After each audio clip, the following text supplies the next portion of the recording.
आगे जी खुआ दिया सारा बैंड से।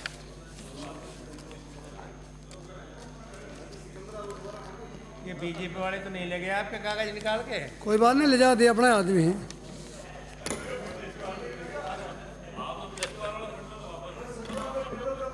तो साहब कागज तो बुला दिया। अरे यार कुछ तो बोलो सभापति महोदय। माननीय सभापति महोदय, मांग संख्या 50 और 55 में आपने मुझे बोलने का मौका दिया, इसके लिए मैं आपको धन्यवाद देता हूँ। हैं? ना ना, ऐसा नहीं करेंगे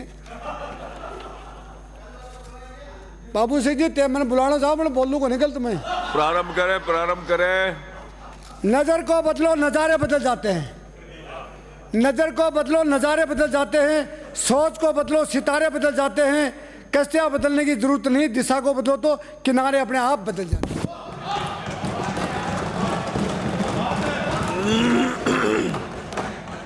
माननीय सभापति महोदय, आज सहकारिता के ऊपर बोलने का मुझे मौका दिया, इसके लिए आपको बहुत बहुत धन्यवाद। सहकारिता एक सबके साथ हम, सब हमारे साथ का एक नारा है, सब हमारे लिए। सहकारिता में 1957 इसकी स्थापना हुई, उसके बाद में विभिन्न भागों में इसको राजफेड, तिलन संघ, हजारों बातों में इसको बांटा गया। राजस्थान में 24,000 से ज़्यादा सहकार समितियाँ हैं, जिसमें 14,000 तो 41,000 हैं, जिसमें 24,000 काम कर रही हैं और 14,000 सिक यूनिट हो रही हैं। इसका कारण ये रहा कि इसका नियंत्रण और इसका कोई अखवाड़ा नहीं रहा। जो भी इसका मंत्री बना, अपने 5 आदमी बैंक में लगा दिए, 5 आदमी सहकारिता में लगा दिए और 10 आदमी लगा के छुट्टी कर दी। डेयरी में नहीं, बैंकों में लगा दिए, बैंकों में लगा दिए, डेयरी में लगा दिए। खुला राज था, कोई उसका संभाल करने वाला था ही। आप जानते हो, जिस घर का, जिस देश का, जिस प्रदेश का, जिस समाज का, जिस विभाग का कोई मालिक नहीं होता है, वो डिपार्टमेंट कभी पनप नहीं सकता। आपने देखा होगा पंचायती राज और सहकारिता, तो इसको नजराना बना के छोड़ दिया। जैसे कोई राजा महाराजों के टाइम में राजा नाराज हो जाता था तो उस पर सोच करते थे क्या बात हुई, कैसे नाराज हो गए, तो उसको नजराना दे देते थे। वो नजराना क्या था, 50 ग्राम, 20 ग्राम, 10 ग्राम दे देते थे।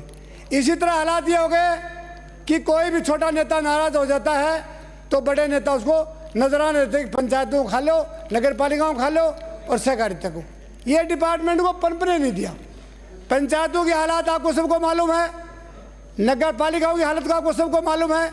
सुबह हमारे माननीय सचिव से कह रही थी कि नगर पालिकाओं में इंदिरा जी इतना बड़ा भ्रष्टाचार है, इसका कारण यह है कि कोई नियंत्रण नहीं है। मंत्री निष्क्रिय हो जाते हैं और जनता किसको कहे, मंत्री निष्क्रिय होगा तो अपने आप जनता रोती रहेगी, और बड़े नेता अपने आप सक्रिय हो जाते हैं कि मेरा तो काम चल रहा है और नीचे वाले उसके लगे हुए हैं। आप देखिए, सहकारिता के अंदर बहुत सारी योजनाएं लागू की गई। तिलम संघ की तो हालत यह हो गई कि बंदी हो गया झूलू जिले का, तो 5 जिले ऐसे हैं जिनको तिलम संघ को बंदी कर दिया। और सहकारिता की फैक्ट्रियाँ चलाई, कपड़े की मिलें थी, गंगापुर सिटी, गुलाबपुरा, हनुमानगढ़, ये सब बंद हो गई। कर्मचारियों को बहुत सारे को छुट्टी कर दी, कुछ को मर्ज कर दिया। जो हालात राजस्थान में सहकारिता के साथ हुआ, ये बहुत ही दयनीय और एक बहुत ही शोचनीय है। आप देखिए, जिस डिपार्टमेंट में कोई मालिक नहीं हो, एक अधिकारी लगा दिया रजिस्ट्रार, उसके नीचे बगैर कोई RS IS दूसरा कोई अधिकारी नहीं लगा, एक रजिस्ट्रार लगा दिया और वो किसका नियंत्रण कर नहीं पा रहा है। आप देखिए, हमारे निकट प्रदेश गुजरात में जो सहकारिता चल रही है उसके कमाल है। वो इतनी बड़ी इंडस्ट्री बना के काम में ले रहे हैं कि गुजरात में दूध का क्या इंडस्ट्री लगा रखी है। और आज गुजरात का सहकारिता इतनी सक्रिय हो गई, इतनी डेवलपमेंट हो गई कि वहाँ लोग हजारों लाखों आदमी काम कर रहे हैं। हमारे देश में ये मालूम नहीं है चल रही है क्या। 5 लाख रुपए बांटे, सब लोग राज की वेट करते रहते हैं। राज आएगा, राज की भूख रहेगी तो ब्याज माफ़ कर देंगे, रुपये माफ़ कर देंगे। ये इतना बड़ा पैरासाइटिक बना दिया कोई स्कीम नहीं दी। किसान को स्कीम देनी चाहिए थी जिसे वो किसान उससे हजारों लाख रुपए कमाता और वो संबल बनता। आप एक बात सोच के कि 4,000 रुपये में अगर कोई व्यक्ति अपना काम चला लेगा, बीज ले आएगा, ये तो बहुत अच्छी बात है। ये कुछ लोग ऐसे हैं जिन्हें को बीज का मतलब है सोसाइटी के सदस्य बन गए, 50,000 रुपये ले लिए, जब राज आएगा तब आने वाले बीजेपी वाले आएंगे तो बीजेपी वाले माफ़ कर देंगे और कांग्रेस वाले आएंगे तो वो माफ़ कर देंगे। माफ़ मत करो, स्कीम दो, आगे बढ़ने का रास्ता दिखाओ। अगर कोई आदमी पैरासाइटिक बढ़ाता है, वो चाहे पार्टी हो चाहे देश प्रदेश का कोई व्यक्ति हो, वो उसको अपनी आदतों से लाचार करता है। मेरा सोच ये है आप सोसाइटी के माध्यम से बड़े से बड़ा काम करो जिसे हजारों आदमी काम करेंगे। आप तो बनिए हो, बढ़िया तो बहुत शाने चीज होती है, बढ़िया का अध्यक्ष वो मंत्री बनाया है, अब की बार भाग्य होगा। बाबा तो सर्वमान्य है, बाबा की बात मत करो, अब बाबाओं की बात मत करो, अब तो बनियों की बात करो। नहीं बने, एक बार क्या हुआ माने गहलोत जी, एक बार क्या हुआ कि हमारे जैन बाबा को पुलिस ने पीट दिया था। हम उस विधानसभा में थे, तो क्या हुआ कि जब जैनी खड़े होने लगे तो सारे के सारे खड़े हो गए। मैंने कहा कोई धारीवाड़ था, कोई मर्यादाओं में दूसरे को था, सब उनको जैनी है क्या। तो हमने सोचा कि भाई जाति के ऊपर लोग टूट के पड़ते हैं, लेकिन अशोक जी आप तो माड़ी एक ही होंगे, एक दो होंगे, दो तीन। ये जो बात करते हैं बनियों की, हम बनियों को उस रूप में नहीं कहते। बनिया व्यापार का कुंजी होती है और वो कुंजी कब चलती है, जब बनियाई की तलपट मिलती है, रॉकेट पोते नाम और रॉकेट पोते जमा। तो हमारे तो सहकारिता में नाम ही नाम लिखा, रॉकेट पोते जमा कुछ हुआ ही नहीं। तो नमाज जब नहीं हुआ तो नाम लिखते लिखते तो खाली हो जाए कागज। तो मेरा कहने का आशय ये है कि आप सहकारिता को संबल बनाइए, मजबूत बनाइए और रॉकेट पोते जमा भी करवाइए। रॉकेट पोते क्योंकि हमारी सोसाइटी का कोई चुनाव नहीं होता है, कोई हिम्मत ही नहीं करती सरकार चुनाव कराने के। कृषि उत्पादन मंडी के चुनाव नहीं होते। जब कृषि उत्पादन मंडी का हो चाहे सहकारिता का हो, अध्यक्ष बनेगा, सेक्रेटरी बनेगा, नीचे से लेकर ऊपर तक का तारतम्य सही होगा, तो मैं समझता हूँ कि सोसाइटी अपने आप मजबूत हो जाएंगी। दुनिया भर के बैंक खोले सहकारिता के, बैंकों में लोगों ने लोन ले लिया, जमा नहीं कराया, बैंक फेल हो गए। ट्रैक्टरों का लोन ले लिया, अभी थोड़े दिनों पहले कहा सहकारिता भाग देगी ट्रैक्टर वालों को यंत्र, हल देगी, रोटावेटर देगी, ट्रॉली देगी, कुछ नहीं, 20-25 हज़ार रुपये देते हैं, ऊँट के मुंह में जीरो। जहाँ किसान का मतलब आता है वहाँ तो ऊँट के मुंह जीरो, और जब फैक्ट्री वालों का आज से मतलब आता है तो करोड़ों रुपये सिक्योरिटी के नाम से माफ कर देते हैं। देखिए कितनी विडंबना है। किसान जो देश का दाता है, अन्न पैदा करता है, उसकी हालत क्या है। किसान का बेटा जो अन्न पैदा करता है, गर्मी में उसको 50 डिग्री में निकालता है और 0 टेम्परेचर को सींचता है, और उसके बाद में भी उसका बाप बेटा उसका रोटी मांगता है, बढ़िया उसका अनाज ले जाता है, और गरीब का बेटा अपनी माँ से रोटी मांगता है, माँ रोटी दे, माँ उसको थप्पड़ मार के सुला देती है। बेटा बोलता है माँ मुझे क्यों पीटा, माँ बिलती आवाज़ से बोलती है बेटा मुझे बड़ा दर्द है, मुझे बड़ी खेद है कि मेरे बेटे को रोटी की जगह मुझे थप्पड़ मारना पड़ा, मेरे पीपे में आटा नहीं था। देखिए देश की विडंबना, गरीब का बेटा जो अन्न पैदा करता है उसका बेटा रोटी की जगह थप्पड़ खाता है, और बड़े नेताओं के रसूल के कुत्ते के और बिस्कुट खाते हैं। इससे बड़ा देश का दुर्भाग्य कोई हो नहीं सकता। पर ये क्यों हमारा देश में विडंबना से है कि नेता जब चुनते हैं तब ये नहीं देखते कि आदमी की हैसियत क्या है, आदमी का दायित्व क्या बनता है, आदमी का ग्रोथ क्या है, आदमी की नीयत क्या है। ये उस पार्टी का है, ये उस पार्टी का है, वो अच्छा पैसा खर्च करता है। ये मत देखो, मैं लोगों को कहता भी हूँ कि गरीब के प्रति जो दास्ता रखेगा, गरीब के प्रति को भावना रखेगा, वो हमारा समाज का सबसे बड़ा नेता होगा। ये भावना जब आ जाएगी, जो नेता ये सोचने लग जाता है कि मैं करोड़पति बन जाऊं, अरबपति बन जाऊं, वो कभी नेता नहीं बन सकता, वो कभी नेता नहीं बन सकता। निगाहों में मंजिल थी, गिरे और गिरकर संभलते रहे। निगाहों में मंजिल थी, गिरे और गिरकर संभलते रहे। हवाओं ने बहुत कोशिश की मगर चिराग आंधियों में भी फिर भी जलते रहे।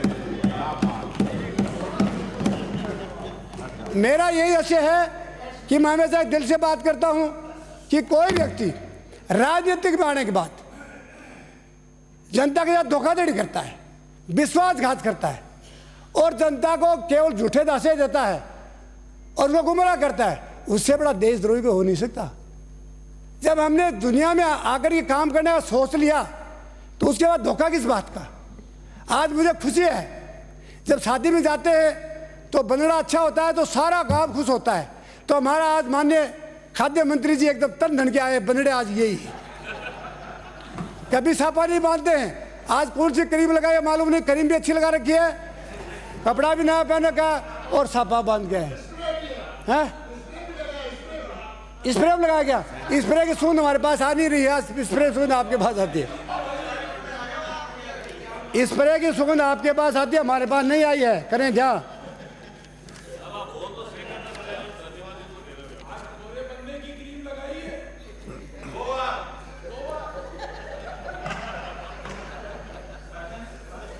परिंदों को मंजिल मिलेगी, ये पहले उनके पंख बोलते हैं। परिंदों को मंजिल मिलेगी, उनके पहले उनके पंख बोलते हैं। लोग खामोश रहते हैं, अक्सर जमाने में उसकी हुनर बोलती है। यही तो आप कहते हैं। हाँ, क्या होगा सर?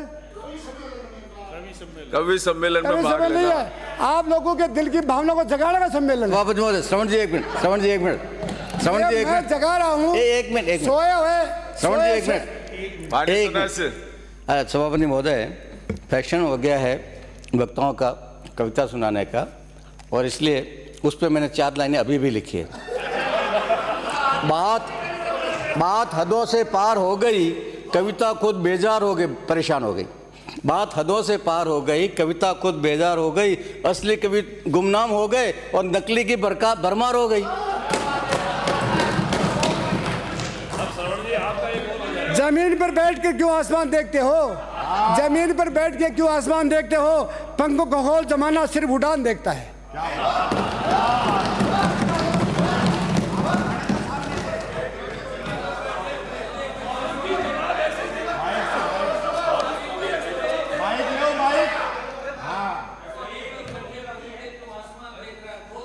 कि दुनिया तेरी उड़ान देखना चाहती है। हम तो पत्ते नहीं जो पेड़, हम तो वो पत्ते नहीं जो पेड़ से टूट कर गिर जाते हैं। हम तो वो पत्ते नहीं जो पेड़ से टूट कर गिर जाते हैं। मेहनत से उठे हैं, मेहनत का दर्द जानते हैं, आसमान से ज्यादा जमीन की कद्र हम जानते हैं। आप सहकारिता पे वापस आ जाओ। मायूस मत होना जिंदगी से, मायूस मत होना जिंदगी से, किसी वक्त तेरा नाम बन सकता है। मायूस मत होना जिंदगी से, किसी वक्त तेरा नाम बन सकता है। अगर दिल में हो आग तो हौसले भी बुलंद हो, तो एक अखबार बेचने वाले भी कलाम बन सकता है। सभापति जी, एक बात मैं भी कहूँगा, शायरी आती नहीं है, शायरी करने लगे। श्रवण जी को शायरी चारा समझ के सब गधे चरने लगे। मैं ये कहना चाह रहा था, सहकारिता एक बहुत बड़ा डिपार्टमेंट है। सहकारिता पे इसमें हमारे सहकारिता मंत्री जी, मैं ये कहूँगा किसान को जितना फायदा। मेरा हंगामा ये करना नहीं है कि मैं कांग्रेस और बीजेपी के खिलाफ हूँ। मेरा आशय एक है कि गरीब बेसहारा जो वास्तव में जिसको जरूरतमंद है, उसको बिजली, पानी, चिकित्सा, शिक्षा मुहैया कराने से हमारे राजस्थान की सोच अपने आप बदल जाएगी। ना संघर्ष ना तकलीफ तो क्या मजा जीने में, ना संघर्ष ना तकलीफ तो क्या मजा जीने में। बड़े बड़े तूफान थम जाते हैं जब आग लगी हो सीने में। तो हमारा उस आशय ये है, हमारे दिल में आग है, हमारे दिल में भावना है कि गरीब व्यक्ति एक एक पैसे के लिए तरस रहा है, और ऐसे लोग भी जिनको पैसे के पीछे ईडी घूम रही है। ये क्यों? गरीब का बेटा, उसको भी कुछ दीजिए ना। देश में समानता लानी पड़ेगी और गरीब लोगों के प्रति आपको दास्ता पैदा करनी पड़ेगी। इसलिए मैं सोसाइटी के बारे में कहना चाहता हूँ, इसको नज़ारा मत बनाइए, इसको एक डिपार्टमेंट की संभल दीजिए। गुजरात के अभी 5 मिनट तो बाकी, हमारे गुजरात के तर्ज में आप काम करिए और राजस्थान को बताइए कि सोसाइटियाँ क्या होती हैं। आपकी सहकारिता 57 में इसका स्थापना हुई थी, उसके बाद आज 57 वर्ष के बाद भी कुछ नहीं और 77 साल के बाद भी कुछ नहीं। हम चाहेंगे कि आप इसमें ध्यान देंगे। अब आना चाह रहा हूँ मैं हमारे खाद्य और नागरिक मंत्री जी की बात करना चाहता हूँ। ये गुजरात मॉडल आजादी के टाइम से है, ये मोदी के टाइम से नहीं है, गलतफहमी में रत रखे है। मोदी जी हमारे दुश्मन नहीं, हमारे देश के प्रधानमंत्री हैं। आगे और बात करो ना, सदन में जो सदस्य नहीं होता उसके बारे में बात करना व्यर्थ होता है। सुन रहे हैं क्या वो? इनको समझाएंगे, आप इनको समझाओ। राजस्थान में 28,000 डीलर हैं माननीय मंत्री जी, 28,000। और आपकी सरकार ने जो हमारी सरकार की बात भी कर रहा हूं, इन्होंने खाली जो सीट पड़ी थी उन्होंने नहीं भरी, क्योंकि नहीं भरने का कारण मुझे मालूम नहीं है, पर वो खाली सीटों पर एक एक आदमी, दो आदमी काम कर रहे हैं उन पर। कौन से? एक साइड का डीलर उसी पे काम कर रहा है। अगर उसके बाद में डीलरों का आपका जो भत्ता 34 करोड़ रुपया आप घर का राशन बांटने के खर्च कर रहे हो, ये व्यर्थ खर्च कर रहे हो। जो विकलांग हैं, असहाय हैं, उन लोगों को देना तो आपका दायित्व बनता है, लेकिन जो चल सकते हैं, घूम सकते हैं, सामान ले जा सकते हैं, उनके लिए 34 करोड़ रुपये 34 करोड़ रुपये नाजायज खर्च कर रहे हो। आप देखिए, आपकी पोस्ट मशीनें थी खराब, पुरानी मशीन भी आपने 90,000 की, नई मशीन मार्केट में आती है 30,000 की, आप दे रहे हो 90,000। वो बोल नहीं सकते डीलर्स, उनको आप देखिए जो बोनस दे रहे हैं, जो उसकी जो डीलर के बारे में जो कमीशन दे रहे हैं, वो बहुत जीरो है। महंगाई बढ़ गई, उनके भी बच्चे हैं, वो भी अच्छी स्कूल में पढ़ाना चाहते हैं, तो आप तक बोनस बढ़ाइए। एक आपकी छिज्जत आप 2% भी नहीं देते हो। जब माल उठ के 4 जगह से जाएगा, पड़ेगा, गिरेगा, फिर बांटेंगे, तो 6% छिज्जत दीजिए आप उनको। छिज्जत नहीं देंगे तो मर जाएंगे।